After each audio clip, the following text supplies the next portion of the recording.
I have a quick Adobe Premiere tip for you that involves increasing the sound on a video.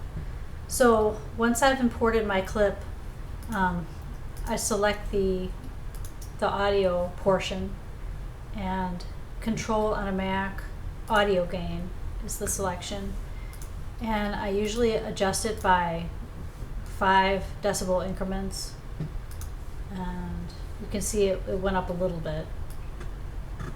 But the sound should generally fall between -12 and -6.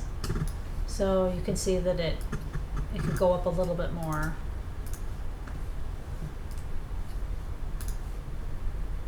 And that's better. So that's it. Please consider subscribing. Thank you for watching.